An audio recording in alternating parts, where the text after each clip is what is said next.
Assalamualaikum warahmatullahi wabarakatuh.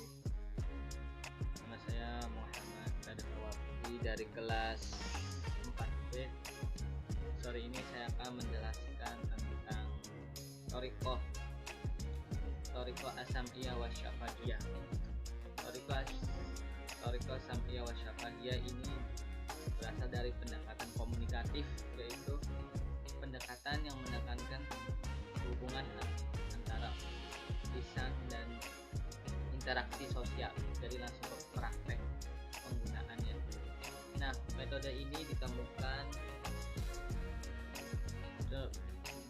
saat Perang Dunia Kedua berlangsung, yaitu oleh Amerika Serikat. Di saat Amerika Serikat ini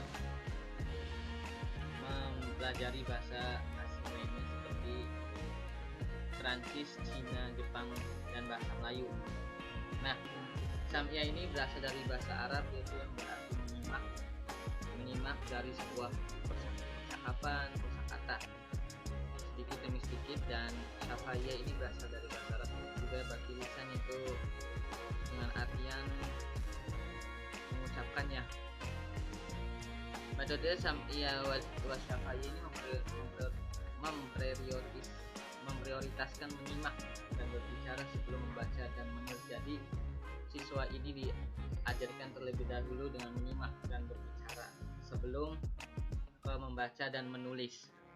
Nah, metode ini hampir sama dengan metode direct atau langsung, tetapi bedanya kalau metode direct langsung ini hanya kepada hal-hal yang berkaitan dengan linguistik, sedangkan Sam'iyah wa Syafahiyah ini menekankan siswa kepada pola kalimat gramatikal, jadi lebih secara global, secara lebih luas.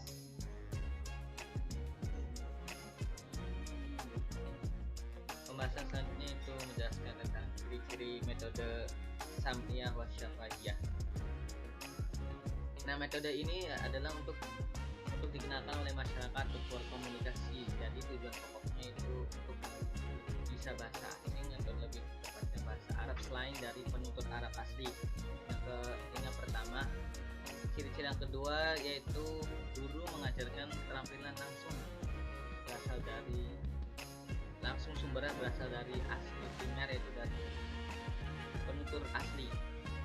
Yang ketiga, metode ini didasarkan dari ahli antropologi kebudayaan, bahwasanya budaya itu adalah tidak hanya dilihat dari nilai seni, tetapi budaya juga merupakan gaya hidup yang melingkupi kehidupan suatu kelompok yang berbicara dengan bahasa masing-masing. Yang kedua itu karakteristik dari Thariqah As-Sam'iyah. Yang pertama, tujuan pengajaran bahasa itu adalah penguasaan 4 kemahiran berbahasa: mendengar, berbicara, membaca, dan menulis secara seimbang. Yang kedua, penyajian ini adalah dari menyimak dan berbicara dahulu, kemudian nanti ke membaca dan menulis. Yang ketiga, model kalimat bahasa asing diberikan dalam bentuk percakapan untuk dihafalkan.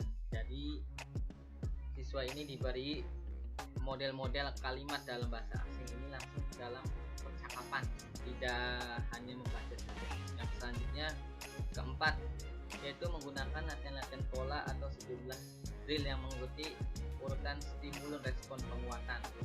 Dari pertama, guru memberikan respon kepada siswa, kemudian timbal baliknya siswa ini memberikan penguatan ataupun memahami dari pelajaran tersebut. Yang kelima, kosakata yang diajarkan oleh guru ini dibatasi hanya pada tema yang sedang dipelajari, tidak diajarkan kosakata secara luas. Ketiga, ini ada tujuan-tujuan dari Thariqah As-Sam'iyah wa Syafahiyah. Yang pertama, peserta didik memahami bahasa asing ketika berbicara dengan kecepatan normal. Jadi ketika ada orang asing ini berbicara asing dengan tempo yang normal dan cepat, maka siswa akan memahaminya. Yang kedua, pembelajaran bahasa mampu berbicara dan pengucapannya diterima dan tata bahasa yang tepat. Jadi sesuai dengan kaidah dalam bahasa asing, dalam bahasa Arab, sesuai dengan kaidah nahwu dan sorot. Yang ketiga, pembelajaran bahasa tidak memiliki kesulitan dalam memahami materi cetak. Yang keempat, pembelajaran bahasa mampu menulis dengan standar yang baik, jadi sesuai dengan standar yang diberlakukan. Keempat, ini ada cara-caranya itu. Yang pertama itu penyajian dialog atau bacaan teks. Jadi pertama disediakanlah penyajian dialog atau bacaan teks dari guru secara berulang-ulang kepada siswanya tanpa melihat teks. Jadi seperti pengucapan ulang pemberian teksnya. Yang kedua itu peniruan dan penghafalan dialog atau bacaan pendek dan teknik menirukan bacaan guru. Jadi kembali ke poin pertama, di guru memberikan teks lalu muridnya mengulangi atau meniru. Yang ketiga, penyajian pola-pola kalimat yang terdapat dalam dialog atau bacaan pendek dilakukan melalui drill terhadap pola kalimat yang dianggap sukar, yaitu melakukan perbandingan di saat adanya pola kalimat yang dianggap sulit, baik secara strukturnya, katanya, atau secara morfologi, perubahan kata-kata, dan lain-lain.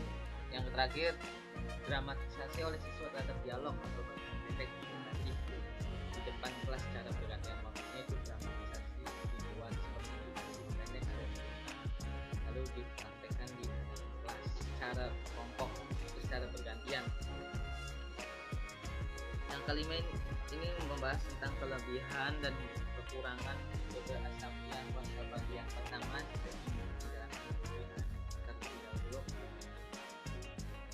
yaitu para siswa memiliki keterampilan pelafalan yang bagus karena siswa ini langsung dilatih bagaimana cara penyebutan kata demi kata akhirnya menjadi kalimat. Ini poin yang pertama. Poin yang kedua, para siswa terampil membuat pola kalimat baku yang sudah dilatihkan. Jadi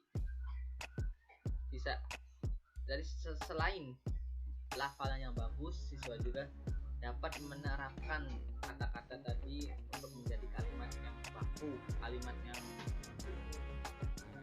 sesuai dengan gramatikal itu maksudnya. Yang ketiga, siswa dapat melakukan komunikasi secara lisan dengan baik karena latihan menyimak dan secara intensif. Jelas karena poinnya itu untuk melatih lisan dan pendengaran dari metode Asamiah Wasatiyah.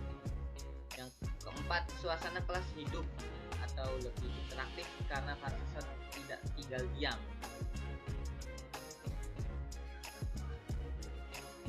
Metode Asamiah Wasatiyah memiliki kekurangan, yaitu respon siswa cenderung berlangsung secara mekanistik.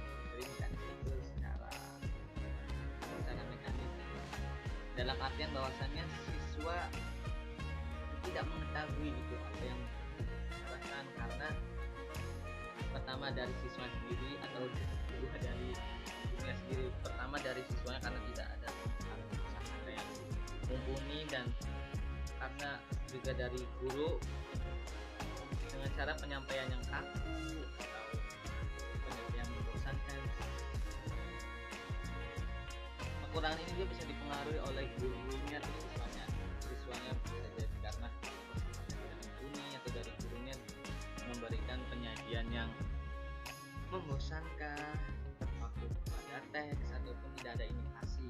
Nah, kekurangannya dua, siswa bisa berkomunikasi dengan lancar hanya apabila kalimat digunakan dilatih sebelumnya di dalam kelas. Jadi siswa itu hanya terpaku pada kalimat yang diajarkan oleh guru, hanya fasik ke dalam pada teks atau pada kalimat yang diajarkan oleh guru saja, tidak ada pengembangan atau tidak ada pengurangan kata atau penambahan kata. Jadi paten seperti apa yang diajarkan oleh guru.